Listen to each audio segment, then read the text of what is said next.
महंगाई अपने चरम पर है। केंद्र सरकार ने पेट्रोल और डीजल की कीमतों में कमी तो की है, पर बाजार में इसका खासा असर नहीं दिख रहा है। ये कोई मुद्दा नहीं बन रहा। झारखंड में विधायकों का इनकम टैक्स जनता चुकाती है, लेकिन ये भी मुद्दा नहीं बनता। नमस्कार, मैं हूं खुशबू राय और एक नए विषय के साथ पेश हूं मुद्दे की बात में।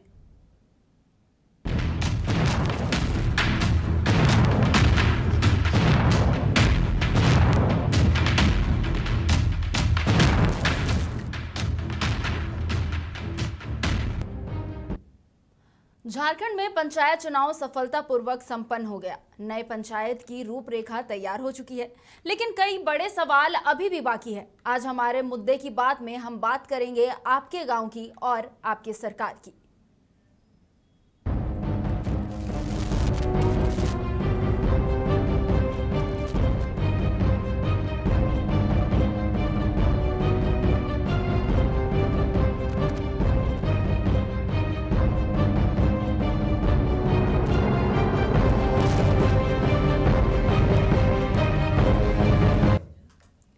आपका गांव और आपकी सरकार की हम आज बात कर रहे हैं।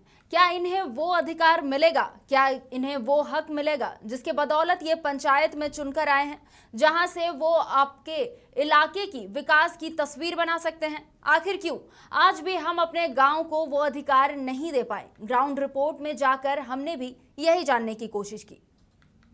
7 साल बाद ही सही, झारखंड ने पंचायत चुनाव सफलतापूर्वक करवा लिया। गांव की सरकार बनने का रास्ता साफ तो हो गया, लेकिन बड़ा सवाल ये है कि क्या ये गांव की सरकार हमारे गांव के विकास में भागीदारी निभा पाएगी? झारखंड के ज्यादातर गांव अभी भी बिजली, सड़क, पानी जैसी मूलभूत सुविधाओं से दूर दिखाई पड़ते हैं। इस गांव की सरकार से जनता को कई उम्मीदें होती है, खासकर पानी, बिजली और सड़क यानी बुनियादी सुविधाएं। इन बुनियादी सुविधाओं को मुहैया कराने का प्रयास और वायदे सरकार बार बार करती रही है। बावजूद ये समस्या बदस्तूर जारी है। मैं इस वक्त खड़ा हूं राजधानी रांची के रातू प्रखंड में, जहां सबसे पहले सरकार के इस शिलापट को आप ध्यान से देखिए। ये राज्य के मुख्यमंत्री हेमंत सोरेन के नाम का ये शिलापट, जो इस बात को दर्शा रहा है कि इस क्षेत्र के विकास में सरकार की बड़ी भूमिका रही है। उसके ठीक नीचे जनाब आलमगीर आलम का नाम लिखा है, जो सरकार के यानी गठबंधन में मंत्री है। उसके ठीक नीचे सांसद महोदय का नाम लिखा है, संजय सेठ और नवीन जायसवाल। कह सकते हैं कि झारखंड की राजधानी रांची में विकास की बागडोर जहां सरकार के हाथ में है, पानी, बिजली, सड़क तमाम चीजें मुहैया कराने के वायदे किए जा रहे हैं। ऐसे में क्षेत्र का विकास कितना हो रहा है और जमीनी स्तर पर बुनियादी सुविधाएं कहां तक मुहैया हो पा रही है, इसकी सच्ची तस्वीरों से हम आपको रूबरू कराएंगे। सबसे पहले दूसरी तरफ ये भी तस्वीर आप देख लीजिए कि जल ही जीवन है, यानी जल जीवन मिशन अंतर्गत सरकार जो है पानी पहुंचाने की बात लोगों तक करती है, लेकिन ग्रामीणों को कितना पानी नसीब होता है ये तो सोचने वाली बात है। अभी मैं जिस जगह पे खड़ा हूँ ये रांची का रातू प्रखंड है, जिस प्रखंड परिसर में करीब 6 से 7 चापा नल लगे हुए हैं, लेकिन उसमें से मात्र एक लगा है। इस चापा नल का तो हाल ठीक है, जो पानी इससे गिरता है, लेकिन दूसरी तरफ जो चापा नल है उसने अपने हाथ खड़े कर दिए हैं, यानी वो कह रहा है कि हम आपको पानी उपलब्ध कराने में असमर्थ हैं।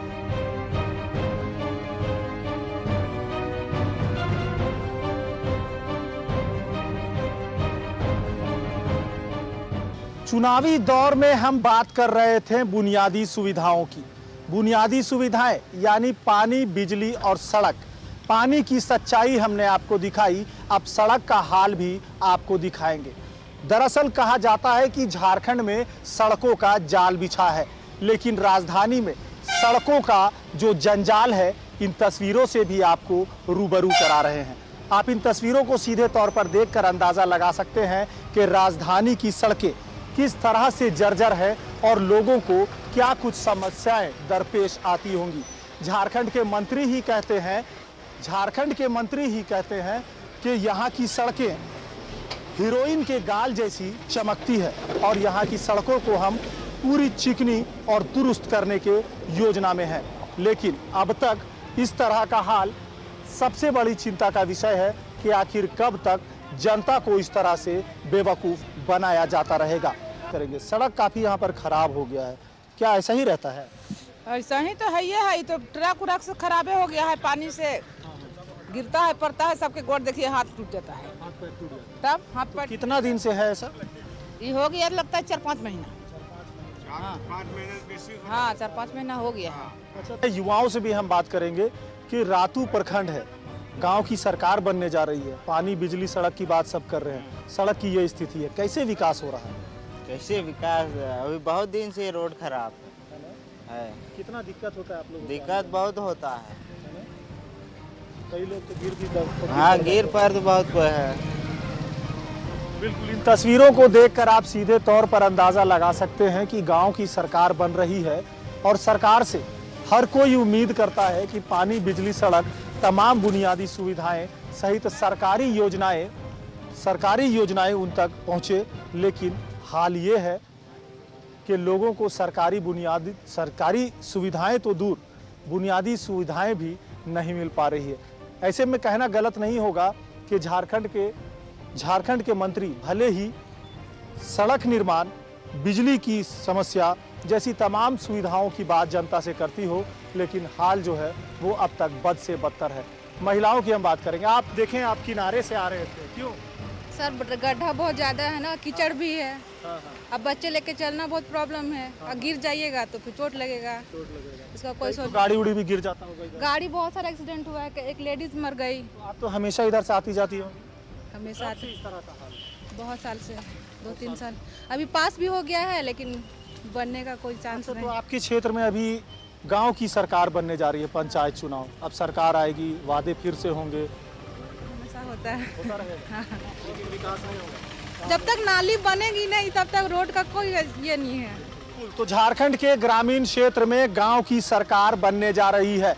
इस गांव की सरकार से लोगों को कई उम्मीदें और कई इस तरह की सुविधाओं का उम्मीद है, लेकिन इन सुविधाओं पर, इन उम्मीदों पर कहीं न कहीं पानी फिर रहा है।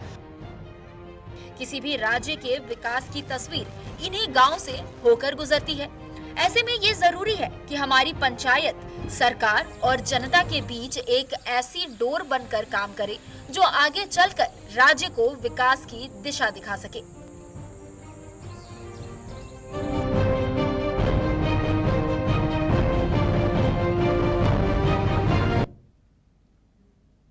तो आखिर कब और कैसे होगा गांव का विकास, ये एक बड़ा सवाल है। और आज इसी बात पर चर्चा करने के लिए हमारे साथ हमारे पैनल पर मौजूद है नवनिर्वाचित मुखिया अनिल लिंडा और शिक्षाविद पुष्कर महतो, जिन्होंने गांव को बहुत ही करीब से देखा है। सबसे पहले तो आप दोनों का समाचार प्लस झारखंड बिहार की इस खास पेशकश में बहुत बहुत स्वागत है। सबसे पहले मेरा सवाल अनिल जी आपसे रहेगा, क्योंकि अभी अभी आप नवनिर्वाचित मुखिया बने, अभी अभी गांव की सरकार में एक हिस्सा बना है आप, और जिस तरीके से हम देख सकते हैं, अभी हमने रिपोर्ट में भी दिखाया कि हम गांव जो है वो किस तरीके का है, वहाँ मूलभूत सुविधाएं नहीं है। अगर हम आपके क्षेत्र की बात करें तो वहाँ पे कौन कौन सी मूलभूत सुविधाएं जो है वो उपलब्ध नहीं है?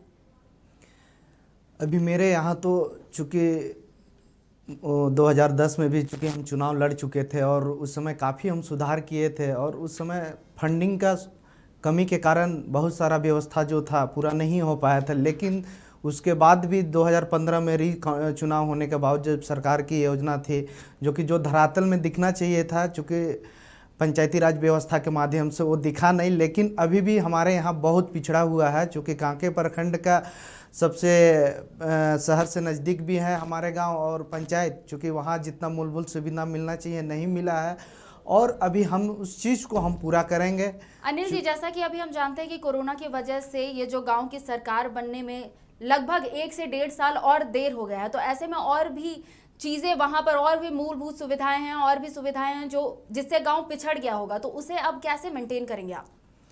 चूँकि जो चीज़ पिछड़ा हुआ है उसको ग्राम सभा के माध्यम से हम लोग उसको बैठ के निराकरण करेंगे। चूँकि जो चीज़ ज़्यादा ज़रूरी अभी जो हम लोग की आवश्यकता है, चाहे एग्रीकल्चर से हो, चाहे एडुकेशन से हो, चाहे खेल से हो, चाहे बिजली पानी नाली का हो, तो उसमें जो सबसे ज़्यादा ज़रूरी है उस चीज़ को हम लोग बैठ के निराकरण करेंगे ग्राम सभा के माध्यम से। जी पुष्कर जी, अभी अभी आपने सुना कि अनिल जी ने क्या कहा, और इसके साथ ही हमने जो आपको रिपोर्ट दिखाया उसमें भी आपने देखा कि किस तरीके से गांव आज भी विकास से कोसों दूर है। इन सभी चीज को देखकर आप क्या कहना चाहेंगे? देखिए 1992 में संविधान के 73 संशोधन में ग्राम पंचायत की अवधारणा को साकार किया गया था, मूर्त रूप दिया गया। लेकिन ये बातें कोई नई बातें नहीं हैं। बातें आपका बिरसा मुंडा थे तो अबुआ दिसुम अबुआ राज की बातें परिकल्पना हुई थी। उन्होंने एक संदेश दिया था कि अपना देश अपना राज्य होगा। उसी को मुंडा में कहा गया कि अबुआ हाथू अबुआ राज, मतलब अपना गांव होगा, अपना राज्य होगा, अपना व्यवस्था होगी। महात्मा गांधी ने ग्राम स्वराज की बात कही थी, स्वशासन की बात कही थी। तो ऐसी कई बातें जो ग्राम से संबंधित है, और ग्राम जितना मजबूत होगा, बुनियादी सुविधाएं जितने बहाल होंगे, उतना ही गांव मजबूत होगा, गांव के लोग मजबूत होंगे, गांव की व्यवस्था मजबूत होगी, इंफ्रास्ट्रक्चर जितना गांव में मजबूत होगा, संस्कार उतने ही उभर के आएंगे, संस्कृति का केंद्र मजबूत होगा। इस तरह से कई बातें जो हैं वो सामने आएंगी। और लोगों को, जैसे कि आपको एक राजा दशरथ की मैं बात बताता हूँ। राजा दशरथ जब राजपाट संभाल रहे थे, महाराजा थे, सोने के चेयर में बैठे थे, और उनके दरबार में दरबारी काफ़ी संख्या में हुआ करते थे। किसी प्रकार को उनको चिंता नहीं थी, और उनके हर प्रकार की आराइश थी, मतलब हर प्रकार की सुविधाएं थी, लेकिन उनके पास खुशियाँ नहीं थी, उनके पास सीता नहीं थी।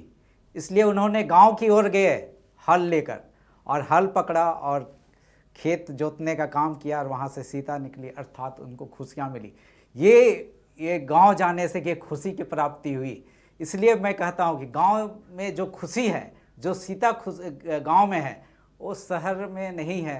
और गांव में जितना हम चुस्त दुरुस्त बुनियादी सुविधाओं को करेंगे, अर्थात भारत गाँवों का देश है। जी पुष्कर जी, जैसा कि अब आप बात कर रहे हैं यहाँ पर सीता की, राजा दशरथ की, तो कुल मिला के आप रामायण की बात कर रहे हो। तो अगर हम अपने गांव को देखें या हम अपने राज्य को देखें, तो क्या हमारे राज्य में राम राज हो सकता है? क्यों नहीं। सिर्फ एक नेतृत्वकारी की ज़रूरत है, एक राम की ज़रूरत है। हम जिसकी कल्पना करते हैं, कि यहाँ पर पानी की व्यवस्था होनी चाहिए, यहाँ पर सामाजिक सरोकार बना रहना चाहिए। झारखंड एक ऐसा प्रदेश है जहाँ पर सामाजिक समरसता का अवधारणा आज नहीं, हजारों वर्षों से है। यहाँ पर देखिएगा कि जो मुस्लिम है और एक हिंदू परिवार रहता है, उसको सहिया बाप बोला जाता है। बाप एक बड़ा दर्जा ओहदा है जी। और उसी तरह सहिया भाई बोला जाता है, सहिया फूफा बोला जाता है, सहिया काका काकी बोलता है। एक रिश्ता जोड़ा जाता है, अर्थात समाज को जोड़ने का व्यवस्था। उसमें किसी प्रकार का जाति और वर्ण का भेदभाव नहीं होता है, जिसमें आपस का तालमेल, सबका बेड़ा पार होता है। वहाँ पर सामाजिक रूप से विमस्तता की कोई बातें नहीं होती है। इसलिए वहाँ चोरी, देखिएगा गांव में ताली नहीं लगता है जी। गांव के घरों में ताली नहीं लगाते, क्योंकि एक दूसरे के विश्वास बहुत ज़बरदस्त होता है। लेकिन कुछ बाहरी तत्व आते हैं, वो करते हैं, लेकिन वो मायने नहीं रखता है। लेकिन राम राज्य की जब बात करते हैं तो वो एक नेतृत्वकारी उभर के आएगा। तो वो गांव का मुखिया अगर सही होगा तो विकास भी सही होगा, और राम राज्य की जो परिकल्पना है, जैसा कि अभी हमने आपको दिखाया कि आपने गांव को बहुत करीब से देखा है, गांव कैसा है, किस तरीके का है, क्या क्या वहां पर बुनियादी सुविधाएं अभी भी वहां पर नहीं है, उपलब्ध नहीं है। तो आप अगर गांव को देखते हैं तो आप कैसे देखते हैं, वहां पर किन किन चीज़ों की अभी भी ज़रूरत है और किस किस चीज़ों से अभी भी गाँव दूर है? वो कहते हैं ना कि जनाजा अगर घर से निकले तो कांधे लगा लेना, कोई पूछे कैसे मरा तो ग्रामीण सड़क बता देना जी। तो आप जिस प्रकार से रास्ते हैं बने हैं, उन रास्तों को देखिए तो आज गांव की महिलाएं अगर प्रेग्नेंट है जी, तो वो शहर तक पहुंच नहीं पाएगी, या प्रखंड मुख्यालय तक सही तरीके से नहीं पहुंच पाएंगे। हमारी जो बच्चियां यूनिफॉर्म में स्कूल आती हैं, उनके गंदे हो जाते हैं, जूता जो है, शूज़ है, वो सब गंदे हो जाते हैं। तो आप समझ सकते हैं कि किस प्रकार की व्यवस्थाएं। लेकिन इस व्यवस्था के लिए हमारे राज्य के जो प्रशासनिक पदाधिकारी हैं, जो एसी रूम से निकलना नहीं चाहते हैं, सचिवालय छोड़ना नहीं चाहते, जबकि उनकी सारी सुविधाएं मिली हुई है, उनको गांव की ओर जाना चाहिए। कि आज गांव में जाओ के देखो कि आप जिस सड़क को आप एनओसी दिए हो, कि उस सड़क की गुणवत्ता है कि नहीं है। हजारों लाखों रुपये उस सड़क के निर्माण में हुआ है, उसके जवाबदेही कौन तय करेगा? आपको तय करना है कि राज्य का विकास में अधिकारी पदाधिकारी जो कि 60 साल की नौकरी करने के लिए आते हैं, मुखिया तो 3 साल 5 साल के लिए आते हैं, लेकिन ज़्यादा जिम्मेवारी आपको है। जनता के प्रति अधिकारियों का उत्तरदायित्व तो होना होगा, क्योंकि जनता आपको ये देती है, वेतन देती है, जो टैक्स के रूप में आप होते हैं तो आपको वेतन मिलता है। मुखिया और सरपंच को क्या मिलता है? कुछ नहीं मिलता। लेकिन आपको ज़्यादा उत्तरदायित्व तो होना होगा विकास के मामले में। कहाँ जल की सुविधा किस गांव में नहीं है, आज किस गांव में पोषण आहार की कमी है, कुपोषण के शिकार कौन सा परिवार हो रहा है, किनको उनको पीडीएफ का लाभ नहीं मिल रहा है। इन सब बातों को, एक एक बातों को अधिकारियों को मॉनिटरिंग करने की ज़रूरत है, क्योंकि वो पढ़े लिखे हैं, वेल क्वालिफाइड हैं, हजारों लाखों में वो चुन के आते हैं। और मुखिया जो आज जो नए मुखिया चुने गए हैं उनको मैं स्वागत करता हूं। लेकिन जी मुखिया, बहुत सारे ऐसे मुखिया जो जीत के आए हैं वो बेचारी के शकल में आए हैं। मैं कई मुखिया को ऐसे जानता हूँ इस चुनाव में जो जीती है, जो प्रेग्नेंट थी, इस चुनाव में कभी गई भी नहीं कैंपेन में और चुनाव जीत गई है। मैं व्यक्तिगत रूप से जानता हूँ उसको। मैं कई ऐसे लोग चुनाव हुए हैं यहाँ बगल में ही, जहाँ पर कि लोग वोट डालने नहीं जानते हैं। कितना नंबर में दे, किसको वोट दिया, 4 नंबर में सबके दे दिलियो बाबू, सब खुश हो। तो उसको पता नहीं है कि किसको वोट देना है, क्या है देना है। तो सर इसके पीछे अगर हम देखें तो ये तो अधिकारियों की, मतलब बोले तो उनकी गलती है कि वो अपने ग्रामीण क्षेत्र में जाकर ग्रामीणों को उस तरीके से जागरूक नहीं कर पा रहे हैं, उस तरीके से बता नहीं पा रहे हैं कि उनको क्या करना है, किस तरीके से आगे बढ़ना है। एकदम सही बात है। अधिकारियों को ये देखना चाहिए कि गांव में अगर पक्का मकान नहीं बन रहे हैं, पक्की सड़कें नहीं बन रहा है, समुचित पेयजल की व्यवस्था नहीं है, स्कूल की दुर्दशा है, तो इसके लिए जिम्मेवार कौन है?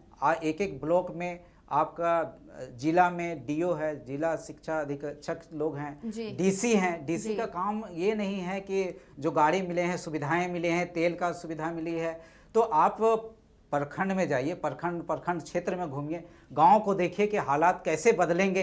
ये जवाबदेही आपको तय करना होगा, तब जाके ग्राम सभा स्वराज का जो परिकल्पना है, जिस हुकूमत से हमने लड़कर आज़ादी लिया है, ब्रिटिश काल से जब हम लड़ के आज़ादी लिए हैं, तो एक स्वशासन के लिए हम लड़ाई लड़े थे, एक बुनियादी जो सुविधाएं बहाल करने के लिए हम लोगों ने लड़ाई की। जैसा कि अभी आपने सुना पुष्कर जी ने कई बातें रखी, कई तरह की चीज़ों को दिखाया कि गांव में किस तरीके से लोगों को परेशानी होती है।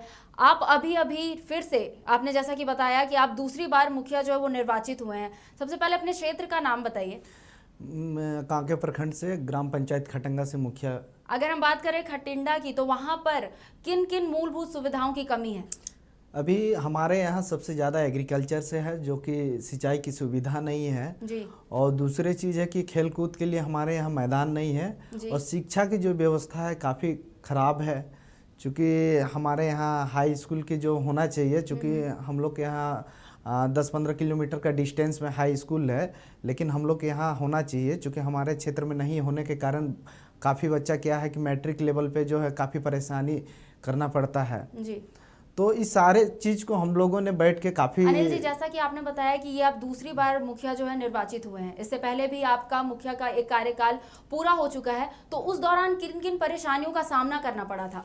उस समय सबसे ज़्यादा पेयजल का समस्या था, जो कि काफ़ी हम लोग पेयजल विभाग से 3 बड़ा डीप बोरिंग के माध्यम से नलकूप जगह जगह पे घर घर पे पहुंचवाए थे। उस समय सबसे ज़्यादा समस्या थी, क्योंकि हम लोग के यहाँ खेलगांव भी सामने, और पानी का जो लेयर था काफ़ी ख़राब स्थिति में थे, और उसी को हम लोग देखते हुए पेयजल का सबसे पहले प्राथमिकता किए थे। और दूसरा चीज़ था कि एग्रीकल्चर अच्छा, से। आप जब अपनी समस्या को लेकर अधिकारियों के पास जाते हैं अनिल जी, तो क्या उधर से वो सहयोग मिल पाता है जो आप एक्सपेक्ट करते हैं, जिसकी आपको उम्मीद होती है? देखिए, वो तो अपने अपने जनप्रतिनिधि के हुनर के अनुसार पता चलता है। चूँकि हम लोग जब भी किसी अधिकारी के पास गए हैं, ऐसा नहीं है कि कोई काम हुआ नहीं है, सो तो बात नहीं है, लेकिन जनप्रतिनिधि को ये जनता का समस्या लेके, मान लीजिए ग्राम सभा से पारित करा के बीडीओ लेवल पे हो, डीसी लेवल पे हो या सचिव लेवल पे हो, कम से कम अपना विभागीय जो मूलभूत सुविधा उस विभाग के समक्ष बात रखे। ऐसा नहीं है कि काम नहीं होता था, सो बात नहीं है, बशर्ते जनप्रतिनिधि को यह तत्पर होना चाहिए जी। जैसा कि हम देख सकते हैं कि आप जो है, आप जिस तरीके से आप मुखिया है, यानी कि आप अधिकारियों और ग्रामीणों के बीच की वो डोर है जो उन दोनों को साथ में लेकर के चल सकते हैं। तो ग्रामीण आपसे क्या एक्सपेक्ट करते हैं, आपसे क्या उम्मीद है ग्रामीणों की? देखिए, ग्रामीण को हमसे बहुत ज़्यादा उपेक्षित है और उनसे आशा है, चूँकि अभी भी जब हम 2015 में नहीं थे तब भी हमको जानता, काफ़ी उम्मीद से हमको लोग कहते थे कि मुखिया जी देखिए इससे काम हमको चाहिए, जो कि हमारा इंदिरा आवास नहीं है, वृद्धा पेंशन नहीं है।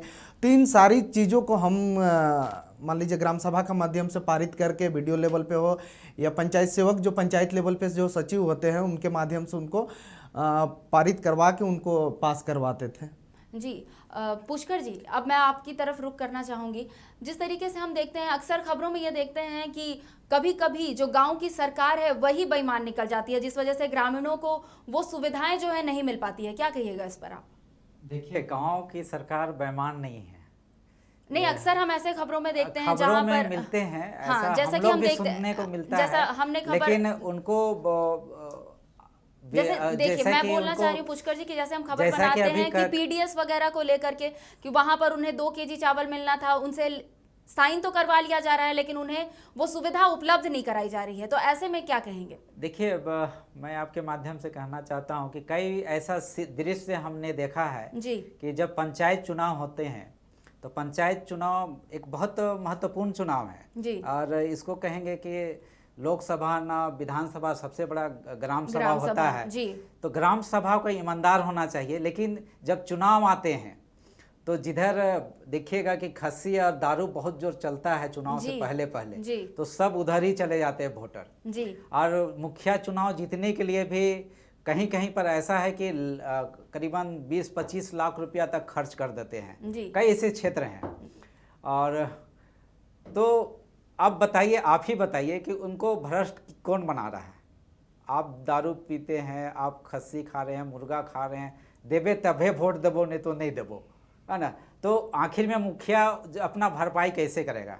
जी इस बात को भी जानना चाहिए कि आखिर में करप्शन जो है, जनता सबसे बड़ा चीज़ होती है। जनता को अपनी बातों को समझना चाहिए कि हमें निष्पक्ष होकर वोट देना चाहिए, हमें किसी भी लोभ और प्रलोभन में नहीं फंसना चाहिए, ताकि हम कल के दिन में पूरे जोर से मुखिया जी को बोल सकते हैं, वार्ड सदस्य, पंचायत समिति सदस्य को बोल सकते हैं, जिला परिषद को बोल सकते हैं कि आपको इस गांव में कुपोषण के शिकार हमारी बच्चियां हो रही, महिलाएं हो रही है, यहाँ पेयजल की व्यवस्था नहीं है, यहाँ एग्रीकल्चर के लिए डीप बोरिंग की व्यवस्था चाहिए। ये सारी बातों को, खेल का मैदान चाहिए हमको। आज अनिल जी बोल रहे हैं जहाँ खटंगा से ये बिलोंग करते हैं वहाँ पर बड़े बड़े स्टेडियम बने हैं खेल के। अब वहाँ के मतलब 50 मीटर की दूरी पे इनका क्षेत्र है। अब वहाँ के लोग अगर नहीं खेल पाते हैं उस स्टेडियम का, अगर, तो वैसे में उस स्टेडियम का बना हुआ कोई फायदा नहीं है। आपको बता दें, शिक्षा में जो बीपीएल परिवार है उसको पब्लिक स्कूल में एडमिशन लेना है, एक एक बच्चों को पढ़ाना है वहाँ, लेकिन नहीं ले रहा है, तो इसको जिला शिक्षा अधीक्षक या जिला शिक्षा पदाधिकारी क्या करते हैं, इनको देखना चाहिए। इसमें मुखिया जी को भी महत्वपूर्ण भूमिका अदा करना चाहिए कि हमारा गांव को शिक्षा साक्षर करना है। जैसे इन्होंने अनिल जी बोल रहे थे कि हाई स्कूल की आवश्यकता है, निश्चित तौर पे वहाँ एक हाई स्कूल होना चाहिए। हम लोग भी चाहते हैं गांव-गांव में स्कूल हो और गांव के हर लोग पढ़े लिखे। लेकिन जिस करप्शन की बात कर रहे हैं, ये पीडीएफ में जिस प्रकार से करप्शन हो रहा है, ये करप्शन रोकने के लिए किसकी जवाबदेही है? जो 1 लाख रुपया से ऊपर तनख्वाह प्रत्येक माह लेता है, उसकी जवाबदेही कहाँ है? उसको पूरे जवाबदेही जनता के सवालों पे खड़ा उतरना है। वो तनख्वाह लेती है, मैं पुनः दोहरा रहा हूँ कि जो तनख्वाह लेती है लाख रुपया से ऊपर, वो लोग पेंशन उठाते हैं जिंदगी भर, उसके बाद उनके फैमिली पेंशन उठाते हैं। तो क्या उनको अकेले अधिकारी ही जिम्मेवार है इस पूरे परिपेक्ष के लिए, जैसा हम देख सकते हैं गांवों में?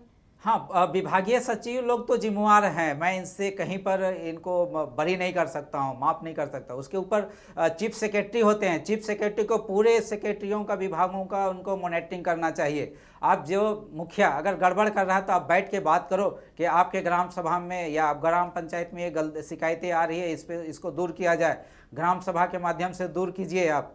तो ये अधिकारी को चाहिए कि बीच बीच में, चूँकि हमारे जो लोग हैं, जो मुखिया जीत के आते हैं, आज बड़ी संख्या में महिलाएं घूंघट और चौखट से बाहर आई हैं, उन महिलाओं को सलाम करते हैं, सैल्यूट करते हैं, लेकिन आप उनको जानिए कि वो लोग की एबिलिटी क्या है, उनकी समझ क्या है, क्या वो ग्राम सभा को चलाने के लिए, पंचायत व्यवस्था को चलाने के लिए, ग्राम पंचायत को चलाने के लिए सक्षम है?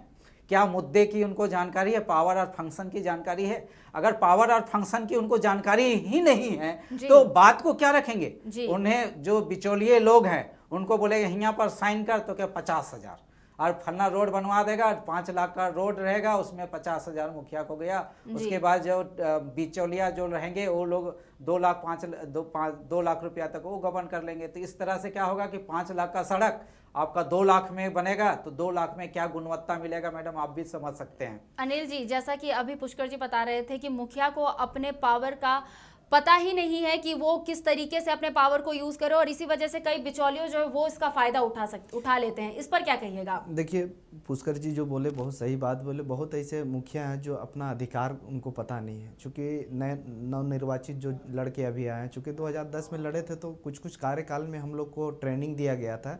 चूँकि अभी भी मुखिया लोग को ट्रेनिंग विभाग की ओर से देना चाहिए जी। और रही बात है विकास की, जहाँ भ्रमण की बात, तो विकास भ्रमण के लिए अदर स्टेट या ले जाके वहाँ पे भ्रमण कराए, ताकि वहाँ की जो पंचायती राज व्यवस्था है उससे यहाँ की जो पंचायती राज व्यवस्था है उन जनप्रतिनिधियों को ये समझ में आना चाहिए, ताकि उनके आकलन यहाँ पे भी विकास का कार्य वो अपने क्षेत्र में कर सके। जी, तो अभी फिलहाल यहाँ पर जिस तरीके से हम बात कर रहे हैं, और इससे पहले हम आपको एक और मेहमान से मिला दें। हमारे साथ अभी पैनल पर एक और खास मेहमान मौजूद है, राजा राम महतो, जो कि कुरमाली भाषा परिषद के राष्ट्रीय अध्यक्ष है। आपका स्वागत है समाचार प्लस झारखंड बिहार के इस खास पेशकश में, राजा राम जी। चलिए, सबसे पहले अब शुरुआत आपसे ही करते हैं। जिस तरीके से गाँव को हम देखते हैं, गाँव के विकास के लिए क्या कुछ करना बाकी है, या गाँव अब तक कितना विकास कर चुका है? गांव में अभी विकास बहुत ही बाकी है जी। गांव में एक एक चीज़ बारीकी से लोगों को बताने की ज़रूरत है जी। मेन तो देश का, किसी भी राज्य का, किसी भी गांव का विकास के लिए वहाँ की भाषा संस्कृति नींव होती है जी। और गांव का विकास के लिए वहाँ की भाषा संस्कृति को प्रोत्साहन देने की आवश्यकता है। आज जो गांव के परिवेश है उस भाषा से वहाँ बच्चा को पढ़ा के माध्यम से आगे बढ़ाने की आवश्यकता है। आज जो परिवेश में पंचायत चुनाव हुआ है, मुखिया बनने से ही विकास नहीं हो सकता है। मुखिया को एक प्रशिक्षण देने की ज़रूरत है। जिला को चाहिए, जिला प्रशासन को मुखिया का एक प्रशिक्षित करे। पहले मुखिया पंचायत जब राज शुरू हुआ था तो आप लोग को पता होगा पंचायत का यहाँ मुखिया लोग का सेमिनार होता था, ये होता है इस टाइप का। ये अनिल जी ने अभी बताया था राजा राम जी। इस टाइप का नहीं होता है, इसलिए मुखिया का पहले सेमिनार हो, मुखिया को प्रशिक्षित किया जाए कि कैसे किया जाए। अच्छा राजा राम जी, जैसा कि अभी आप बात कर रहे थे, बात में आपने एक बात बोली कि गांव के लोग या फिर ग्रामीणों में जो है वो जागरूकता की कमी है। जैसा कि अभी आपने बोला कि उन्हें नहीं पता होता है कि किस तरीके से उनका कार्य होगा, किस तरीके से वो सरकार की योजनाओं से लाभान्वित होंगे। तो गांव की सरकार किस लिए है, किस तरीके से गांव की सरकार ग्रामीणों को जो है जागरूक करेगी? ग्रामीणों को पहले तो हाँ मुखिया को चाहिए कि हर एक गांव से 2-2 आदमी बुद्धिजीवी लोग को संपर्क करे, हर गांव से पंचायत समिति को बना, शिक्षा के चरण में उसको जागृति करे।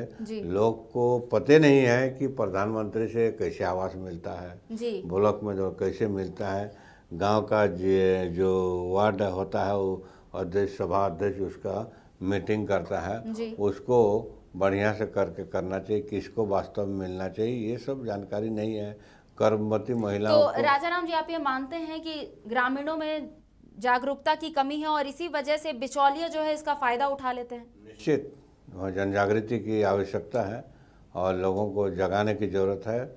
शिक्षा के माध्यम से हो, जन जागरण से को, ये हर पार्टी, हर राजनीतिक कार्यकर्ताओं को चाहिए कि जन जागरण करे और लोगों को बताए कि कैसे प्रधानमंत्री योजना से आवास मिलता है, कैसे कुआं मिलता है, कैसे गर्भवती महिलाओं को हॉर्लिक्स और बॉर्नविटा मिलता है, कैसे वृद्धा पेंशन मिलता है। ये सब का जानकारी लोगों को ठीक से नहीं है, जिस कारण बिचौलिया ब्लॉक में आजकल गड़बड़ करता है। इसका जानकारी निहायत जरूरी है।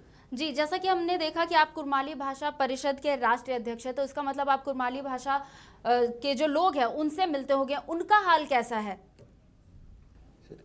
देखिए, यहाँ जो भाषा है, जो कुरमाली भाषा, सब इसी के भीतर है।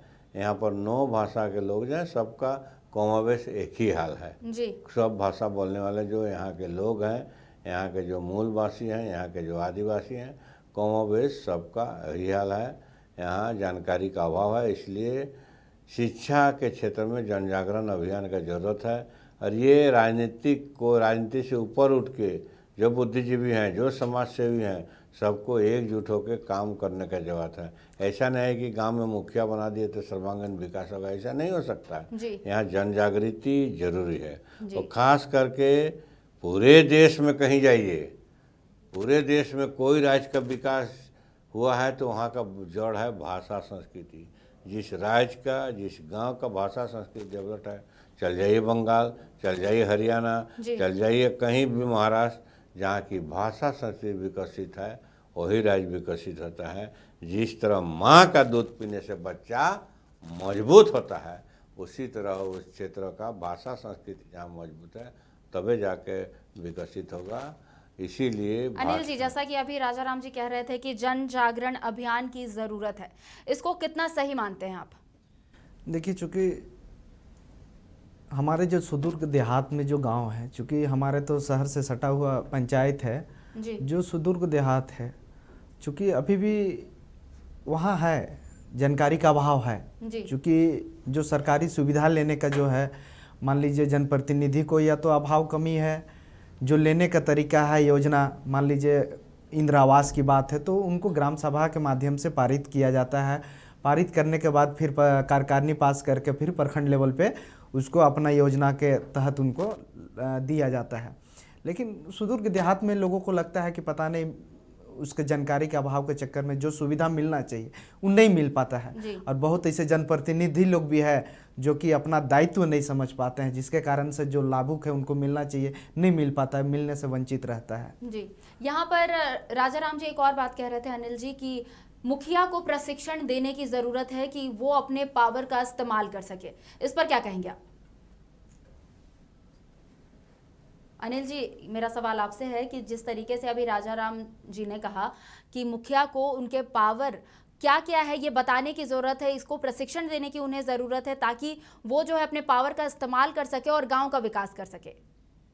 देखिए, चूँकि बहुत सारा ऐसा है जो कि पंचायत, जो 32 विभाग है पंचायत के अंदर में, 32 विभाग जो कि वो पंचायत के अधीन होते हैं जी। उसके अलावे भी बहुत सारा ऐसा जो है, जैसे मान लीजिए पुलिस प्रशासनिक के माध्यम से जो उनको भी होता है कि उनके कार्य क्षेत्र में जब भी जाए तो हम जनप्रतिनिधि मुखिया से मिलने के बाद ही किसी के ऊपर कार्रवाई हो।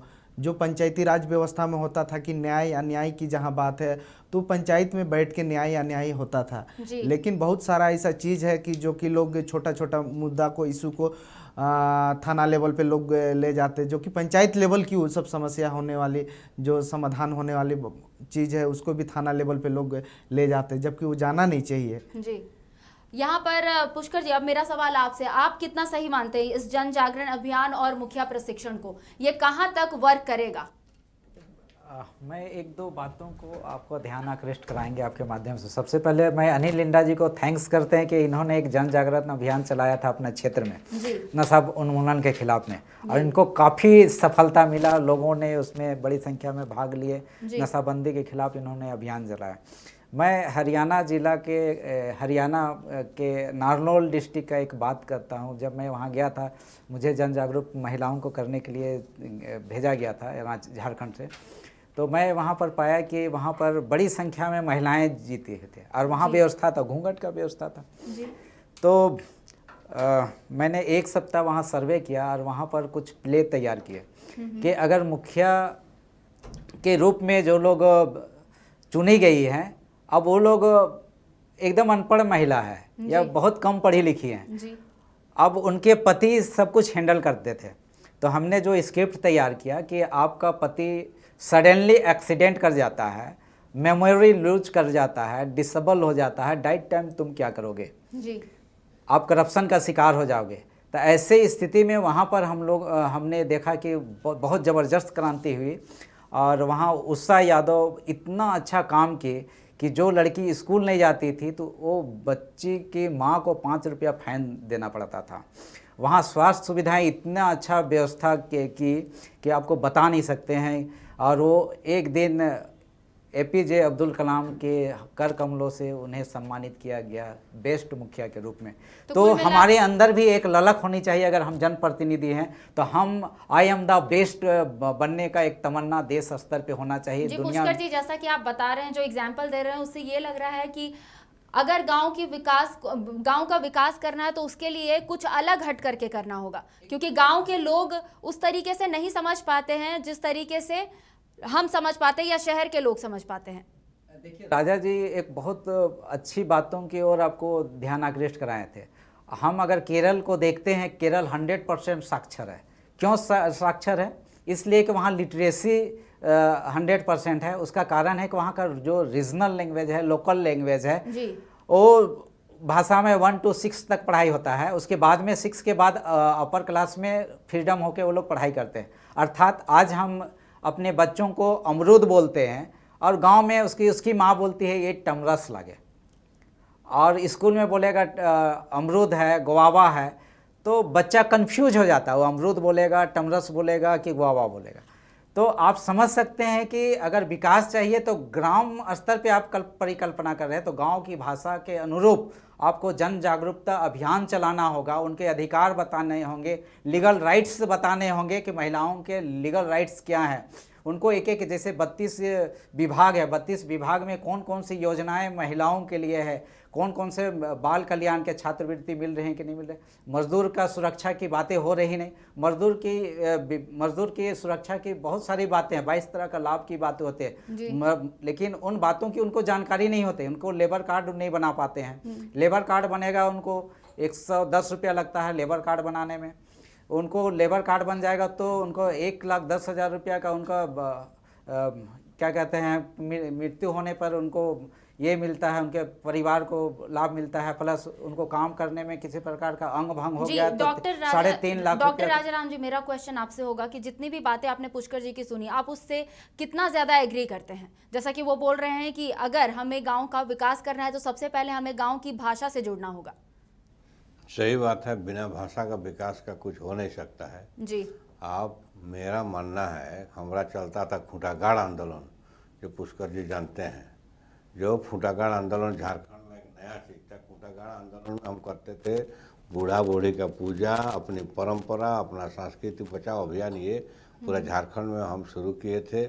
और मुखिया का तो हम करीब से देखते हैं, क्योंकि जब से देश आज़ाद हुआ और पहला जो पंचायती राज हुआ उसमें मेरा पिताजी भी मुखिया थे, मानिक चंद महतो। जो उस समय पंचायती राज शुरू हुआ तो पहला ट्रेनिंग हुआ था, हम लोग छोटे थे, रातू में ट्रेनिंग हुआ था, इसलिए हमको पूरा जानकारी है।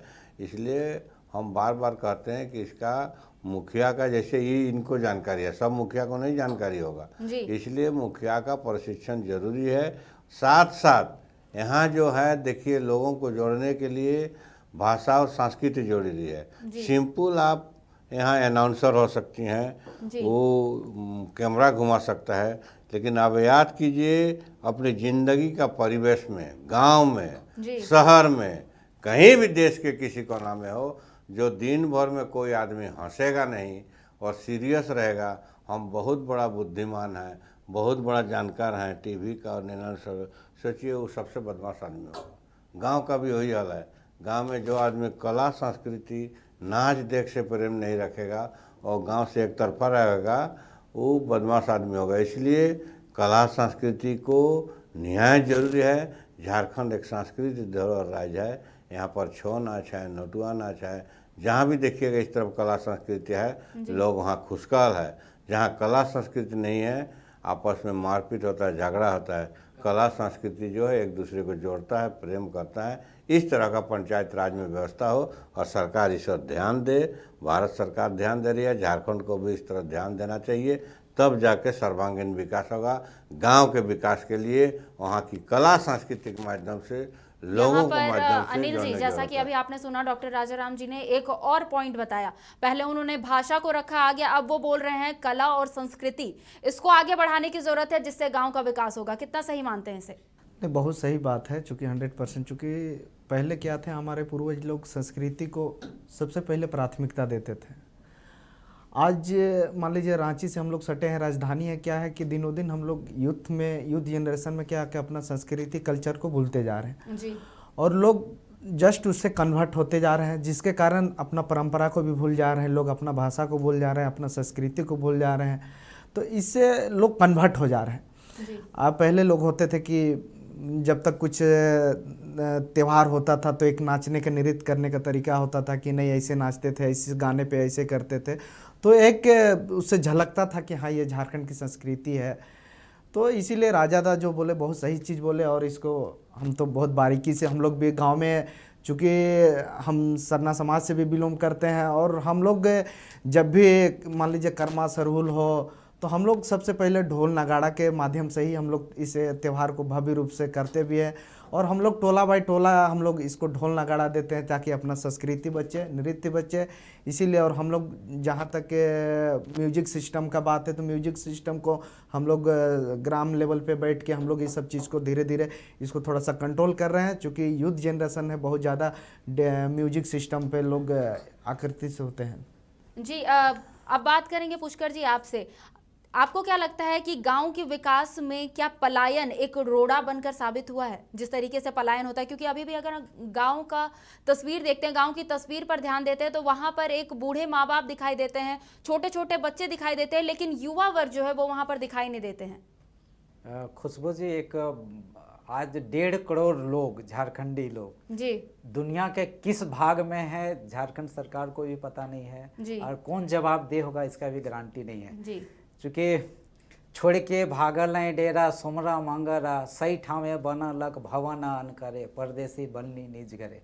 आज इतना पलायन हुआ है, इतना पलायन 1.5 करोड़ मायने रखता है जी। आज हमारे लोग गांव के अखाड़ा निंदा गया है, जो संस्कृति का केंद्र अखाड़ा होता है और सो रहा है, उसमें घास देखिए उग रहा है, झाड़ी उग रहा है, बहुत विडम्बना है। ये संस्कृति का भूमि है झारखंड। यहाँ डॉक्टर रामदयाल मुंडा ने मरने से कुछ चंद पल पहले बोला जो जे नाची से बाँची जी। तो ये दृष्टांत है। और फिर वो दृष्टांत है सेनगे सुसुन काजी के दुरंग कहा जाता है, चलना ही नृत्य और बोलना ही गीत है। ऐसा संस्कृति का ये केंद्र है, डेगे डेग संस्कृति का यहाँ दृष्टांत है। यहाँ कोई गुरु नहीं होता है, गुरु परंपरा।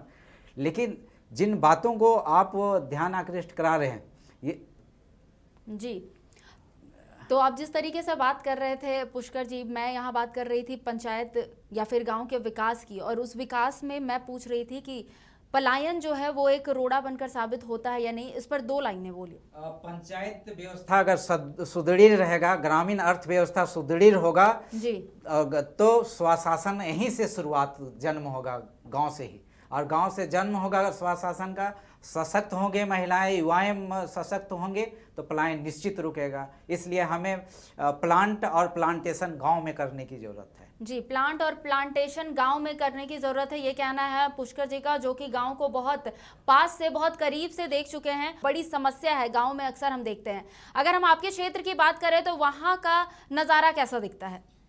देखिए, पलायन की जहाँ तक बात है, चूँकि यूपीए की जब गवर्नमेंट थी उस समय नरेगा के माध्यम से लोगों को, जैसे कि जो सुदूर देहात है, ग्राम सभा के माध्यम से, जैसे तालाब हो गया, डोभा हो गया, कुआं हो गया, तो ये सारा चीज़ उस समय गवर्नमेंट ने चलाया था जो कि पलायन रुकने के लिए। लेकिन जनप्रतिनिधि क्या है कि अपना अपना दायित्व नहीं समझ पाते हैं, जिसके वजह से लोग या तो योजना नहीं ले पाते हैं जिससे मजदूर मान लीजिए पलायन रुके। दूसरी चीज़ है, हमारे जहाँ पंचायत है, चूँकि शहर से काफ़ी हम लोग सटे हुए हैं, सरकारी दर मान लीजिए अगर उस समय 2010 में था सरकारी दर 76 रुपये 68 पैसा, और मान लीजिए शहर में जो काम करने आती थी या आता था उस समय तो लोगों को मिलता था 150, 200, 250 रुपया। तो इसलिए लोग शहर से जो सटा हुआ पंचायत है उसमें लोग शहर पे आ जाते थे। लेकिन हम लोग का जो सुदूर देहात गाँव है वहाँ पे ज़्यादा जरूरी था लोग, तो उससे क्या है कि वहाँ योजना बना के खुद ग्राम सभा में ही पारित करके, और उस योजना को चयन करके और ग्राम सभा के माध्यम से पारित करके मुखिया के द्वारा उसको प्रखंड में स्वीकृति प्रशासन। डॉक्टर राजाराम जी, आप कितना बड़ा मुद्दा समझते हैं इस पलायन को? पलायन तो वास्तव में बहुत बड़ा मुद्दा है जी, और पलायन रोकने के लिए जैसे पुष्कर जी ने बताया, प्लांटेशन और प्लान दोनों जरूरी है। अगर वहाँ स्थिर रूप से बढ़िया से, जैसे तालाब का कोड़ने का काम होता है, कुआं का कोड़ने होता है, सिंपल आपका जो गैस अभी योजना से जो भारत सरकार का मिलता है, इसको ठीक से बांटे। गांव में राशन से चावल जाता है, इसको ठीक ढंग से बांटे। उसमें भी राजनीति होता है, ये तुम ई पार्टी का वो पार्टी हो, इसको देखने इसलिए गड़बड़ होता है। अगर सही रूप से गांव में प्लांट और प्लांटेशन करके काम हो जाए, और काम होके जो पंचायत, जो पहले हम लोग का बाप आ जाता था आखड़ा था, हर गांव में आखड़ा बने, और समय समय पर अपना करम पर्व, टुसू पर्व, जो भी पर्व में उसे नाच देग हो, तो लोग पलायन नहीं होगा। अभी तो थोड़ा सा नहीं होता है तो लोग निराश हताश होके लोग भाग जाता है, रांची चल जाता है, रांची से बाहर चल जाता है, हरियाणा चल जाता है। इसलिए निराश हताश नर्वस लोगों को जोड़ने के लिए संस्कृति जरूरी है। और वहाँ गांव में कैसे, गांव में तो इतना काम है, काम करने जाना चाहिए। तो क्या करता है, वहाँ भी लोग दलाली करता है। तालाब कोड़ने होगा तो वो पार्टी घर तुमको नहीं काम जी। यहाँ पर डॉक्टर राजाराम जी, जैसा कि अभी अनिल जी कह रहे थे कि यहाँ पर जो उस एक ही काम के बदले जो पैसे उसे मिलने वाले हैं, मान लीजिए एक मजदूर है, एक ही काम के लिए उसे मान लीजिए यहाँ पर 5,000 मिल रहा है, लेकिन बाहर जाके उसे उसी काम का 10,000 रुपये मिल रहा है, तो वो वहाँ जाना प्रेफर करता है। तो इस पर क्या कहेंगे आप? क्या लेबर पॉलिसी में कोई दिक्कत है, ऐसा कुछ? नहीं, ऐसा कुछ नहीं है। पैसा सही ढंग से नहीं देता है लोग जी। ये बिचौलिया लोग गड़बड़ता। पैसा तो है ही है, सरकार का ये है, लेकिन सरकार का नीति का जो है, सरकार के जो पैसा है वो दे रहे हैं करके जो पढ़े लिखे, इसीलिए जन जागरण हम बोलते हैं। शिक्षा का जन जागरण, इतना पैसा देगा इतना में सही करा लेता है। इसलिए सबसे जरूरी है संस्कृति के जागरण और शिक्षा का, दो चीज़, शिक्षा और संस्कृति साथ साथ जागरण होगा। लोग जाने कि ऐसे मिलता है, इतना वेतन मिलता है, ये काम करने से इतना पैसा मिलता है, ताकि लड़ सके लोग, अपनी आवाज़ को बुलंद कर सके। तो निश्चित रूप से लोगों को जानकारी देने की आवश्यकता है। लोग को जानकारी नहीं है कि हमारा मजदूरी कितना मिलता है। पुष्कर जी, आपकी तरफ रुख करना चाहूंगी। आखिरी सवाल मेरा आपसे, गांव का विकास कैसे हो सकता है? कृषि आधारित उद्योग लगाने की जरूरत है जी। कृषि को बढ़ावा देना है, कृषि आधारित उद्योग लगाने की जरूरत है। वनोपज आधारित उद्योग धंधों की स्थापना करना है। जगह जगह पे कोल्ड स्टोरेज निर्माण की आवश्यकता है, उसको लगाने की ज़रूरत है। जगह जगह पर आपका जो कुटीर उद्योग है, सूक्ष्म उद्योग है, उनको स्थापित करने की ज़रूरत है। मत्स्य पालन को विकसित करने की ज़रूरत है ग्राम स्तर पे। सुकर पालन के लिए, गाय पालन के लिए, गौ पालन जो है, इस तरह से जो योजनाएं हैं उनको मूर्त रूप गांव में देना होगा, जिससे कि आर्थिक रूप से पंचायत को हमें सशक्त करना होगा। और गांव पंचायत सशक्त होगा आर्थिक रूप से, तो निश्चित रूप से गांव का ही विकास नहीं होगा, बल्कि एक चमक पूरे देश और दुनिया में गांव का मिलेगा। और गांव में चमक आएगा तो संस्कार भी झलकेगा, समाज भी समृद्धि दिखेगा, और गांव में जो दोष है वो दोष भी दूर हो गया। जो लोगों के बीच में कनेक्टिविटी है वो कनेक्टिविटी भी रहेगा, और पलायन लोग नहीं करेंगे। क्योंकि हमारे पास आर्थिक रूप से अगर हम समृद्ध हो जाएंगे, मधु पालन करके हमें इतना आय का व्यवस्था हो जाएगा कि हमें पलायन करने की ज़रूरत नहीं होगा। अगर डीप बोरिंग की व्यवस्था हो, खेत खेत में हर खेत को पानी मिलेगा, हर हाथ को काम मिलेगा, तो लोग क्यों पलायन करेंगे? अगर पलायन करते हैं तो आप समझ लीजिए बौद्धिक क्षमता हमारा चला जाता है, बड़ा शक्ति चला जाता है बौद्धिक क्षमता। संस्कृति का जो है वो सांस्कृतिक धरोहर चला जाता है। तो इस कई तरह के विसंगतियाँ, पलायन के साथ में आर्थिक शोषण, सामाजिक शोषण, शारीरिक शोषण, कई प्रकार के शोषण भी होते हैं। इसलिए हमें हर हाल में गांव को समृद्ध करना होगा, सशक्त करना होगा। हमारे महिलाओं के, युवाओं के को रोजगार देना, हर हाथ को काम देना होगा। छोटे छोटे उद्योग धंधों से गांव को विकसित करना होगा। जी अनिल जी, अब आपसे मेरा सवाल यही है कि गांव का विकास कैसे होगा, कैसे हमारा गांव समृद्ध बनेगा? सबसे पहले तो सरकार को पंचायती राज व्यवस्था का पूर्ण अधिकार पंचायत को देना चाहिए जी।